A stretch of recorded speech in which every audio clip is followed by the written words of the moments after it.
Guys, itong nakikita po ninyo sa screen ay ang matagumpay na pagdaraos ng Alyansa para sa Bagong Pilipinas Rally dyan po sa New Cavite Provincial Capital dyan po sa 13 Martires mga kababayan. Bakit ba tinawag na alyansa?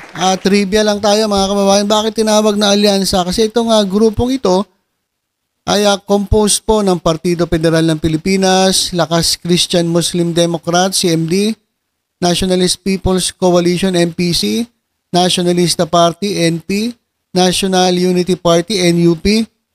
Ayan po ang pinakamalaking alyansa mga kababayan na nabuo para po dito sa sa Bagong Pilipinas mga kababayan.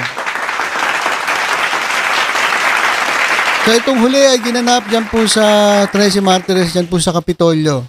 Ayan mga kababayan yung yung mga tao, grabe, ang dami po Hindi katulad ng rally ng mga padapa mga kababayan.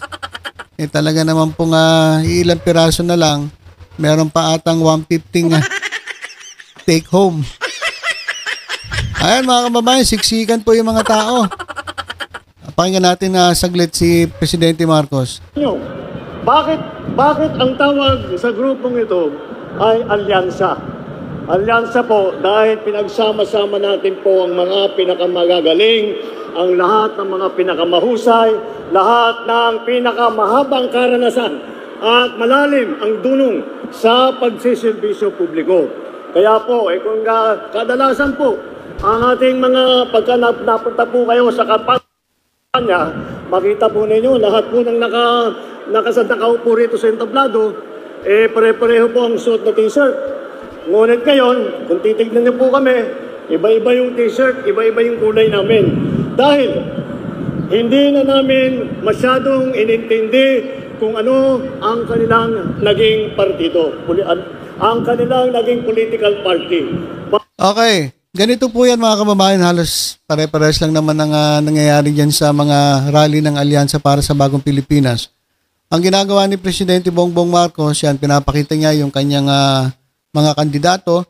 At kung papasinin ninyo, wala po dito si Amy Marcos at si Camille Villar. Hindi natin alam kung saan sila pumunta, baka meron silang previous commitments na hindi sila nakarating dito sa Cavite. So baka naman galit si Amy sa DOJ. DOJ mga kababayan, hawak ni Boying Remulla. O baka galit din si Amy dyan sa DILG. DILG mga kababayan, hawak naman ni John Vic Remulla. Etong Cavite ay ang lugar ng mga Remullas. So siguro kaya nag-skip si Amy Marcos dito sa rally sa Cavite. Si Camille Villar naman, wala naman siguro siyang personal na dahilan. Baka meron lang talagang baka tinanghali na magising. Hindi na po nakapunta. So yan mga kababayan yung nangyayari. Ang ginagawa ni Pangulong Marcos, sinasabi niya, meron tayo dito kompleto tayo dito sa ating mga kandidato. Una-una, meron mga senator dito. Babanggitin niya ngayon yung mga former senators. Meron din tayo mga governor dito. Banggitin niya yung mga naging governors. Meron din tayo dito mga naging mayor. Ayan, babanggitin na naman yung mga naging mayor. Kasi, kompletos ricados Meron din mga congressman dito. Ayan, kompletos ricados po sila.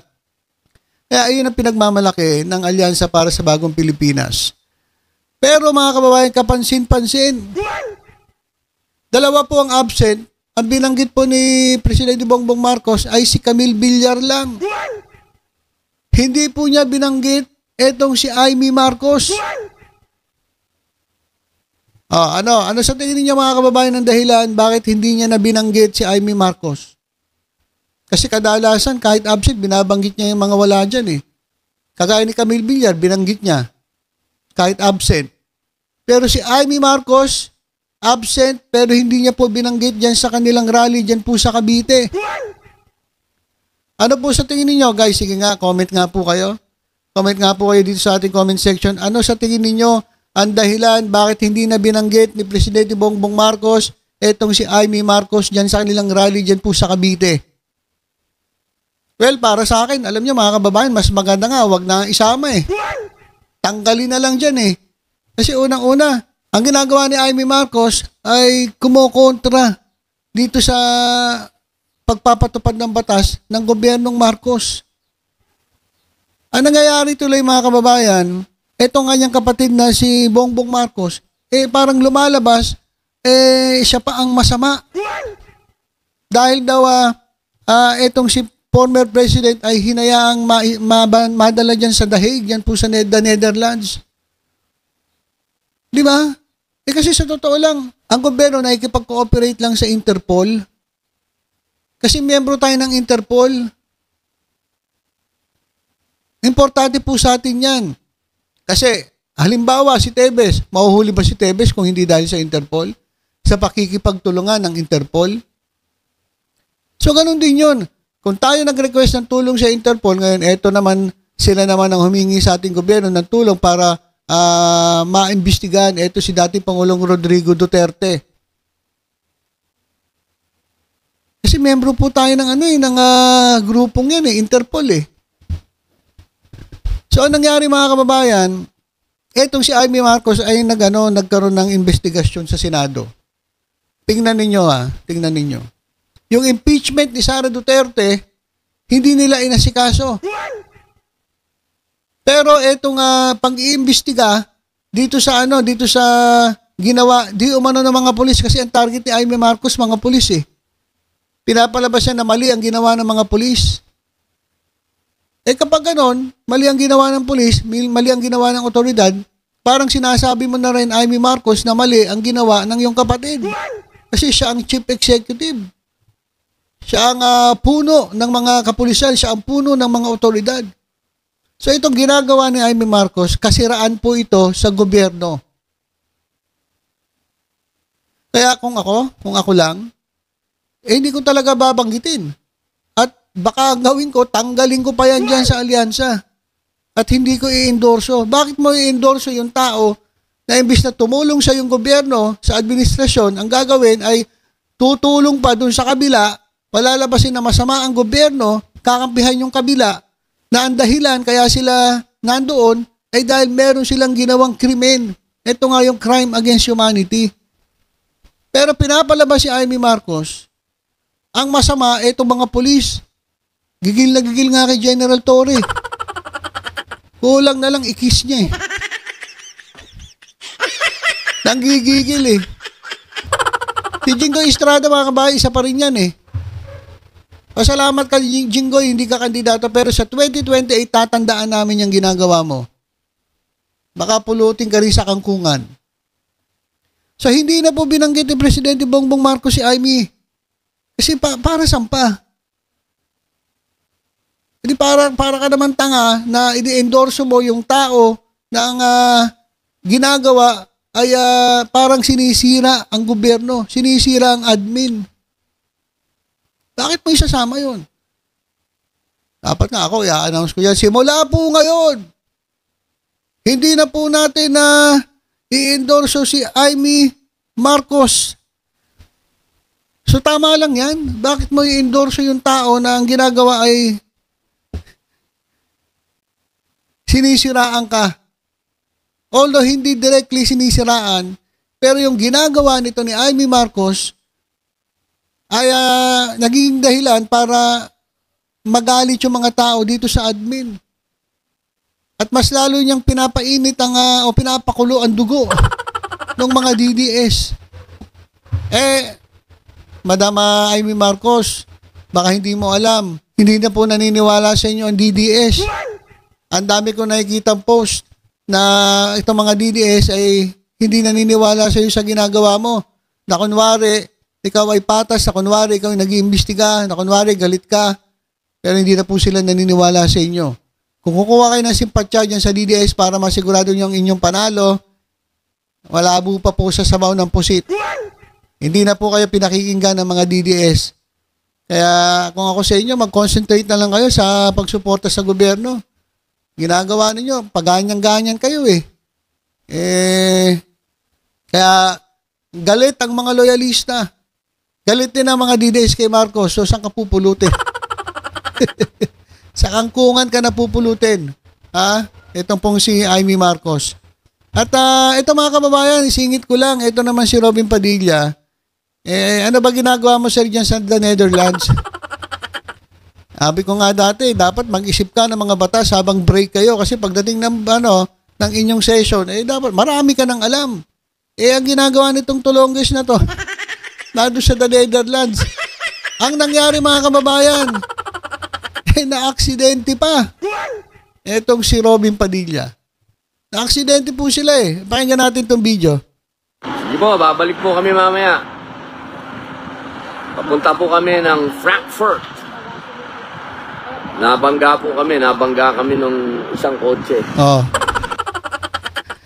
Papunta silang Frankfurt. So iniikot niya, ano ba ginagawa mo dyan? Kasi, hindi mo ba kasama si Mariel? Ako, patay ka Mariel. Baka naghahanap na to ng kapalit mo dyan. Sarap-sarap ng bakasyon niya dyan. Imbis na mag-isip ka ng mga batas na pwede mong i-present sa 28th Congress. Pag-gala-gala ka dyan. O yan, tuloy. Na-aksidente. Nabangga daw sila. Muntikan daw tumaob yung kanilang sasakyan. Nag-domino na. Bumangga din doon sa isa. Ayun. Alhamdulillah, okay naman kami lahat. Praise God. Praise God. Alhamdulillah. Okay, so yan. Biruin mo hanggang Netherlands, sinahabol ka ng karma. Hanggang Netherlands, sinahabol ka ng kamalasan. Magbago ka na kasi. Gaya mo yung trabaho mo, yung mandato mo sa Pilipino, hindi kung saan-saan ka nagpupunta dyan. Ano ba naman to? Kaya sayang sa'yo ang boto ng taong bayan. Kaya susunod, wala ka na talagang pag-asa. Kaya tingnan niyo yung mga kasamaan mong PDP, nadamay sa'yo, talagang hindi sila pinipili ng taong bayan, hindi sila pumapasok sa top 12. Wala So yun po mga kababayan, ang ating update. Tuluyan na nga bang tinanggal si Amy Marcos dyan po sa Alyansa para sa Bagong Pilipinas? Ayan ang tanong natin, pero para sa akin, dapat tanggalin na. Kasi hindi na po. Kapag liability na po, tanggalin nyo na. Tandaan nyo po, sa buhay ninyo mga kababayan, kapag liability na, kahit mahal mo pa siya, kahit gusto mo siya, pero kapag yan ay liability na, i-give up mo na yan. Hindi na po nakakatulong, i-give up mo na yan. Nagiging pabigat na, i-give up mo na yan. Ganun po ang magandang prinsipyo sa buhay. Halimbawa lang, bago tayo matapos, halimbawa, kumuha ka ng kotseng hulugan. Nako, napakaganda, yun ang iyong dream car. Hinuhulugan mo. Ngayon, dumating yung time na medyo bumigat ang mga gastusin. Sabihin na natin nawalan ka ng trabaho o kaya humina naman ang iyong negosyo. Yung hinuhulog mo dun sa sasakyan, halos yun na yung pumapasok sa'yo.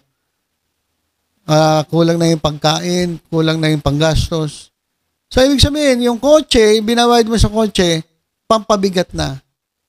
Ano unahin mo, kotse? Pagkain. Hindi mo naman pwedeng ngat-ngatin yung mga gulong yan para mabusog ka.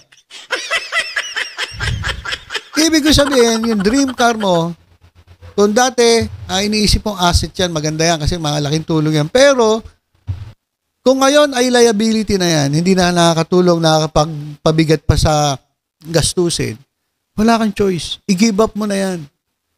I-give up mo na yan, kapatid. At bibigyan ka ng Panginoon ng panibagong pagkakataon para magkaroon yan. Pero ngayon, kung pabigat yan, i-give up mo na yan. Kahit mahal na mahal mo, kahit gustong-gusto mo, i-give up mo yan. Liability na Di ba? So, ganun din po si Amy kay Presidente Bongbong Marcos. Kapatid mo yan. Siyempre, kadugo mo yan. Ang problema, liability na hindi na nakakatulong sa iyo Actually, pabigat pa, sinisiraan pa yung administrasyon mo. Anong gagawin mo? I-give up mo na yan, wag mong i-endorso. Hindi ko sinasabing itakwil mo bilang kapatid. Hindi. Wag mo na lang i-endorso. Hayaan mo siya sa diskarte niya. Hayaan mo siya kung anong gusto niya gawin. Wag mo na siya isama sa Alyansa para sa Bagong Pilipinas endorsements. Wag na. Hayaan mo siya. At tingnan natin kung saan siya pupulutin. Diba? At ito naman si Robin Padilla, imbis na magtrabaho dito, Pag-gala-gala. Ayun, muntikan mo ba aksidente? Ay, nako, Robin Padilla. Okay, so yan lang po muna mga kababayan. Tutok-tutok lang po dito sa Batang Maynila to sa iba pang updates. Ingat po tayong lahat. God bless po.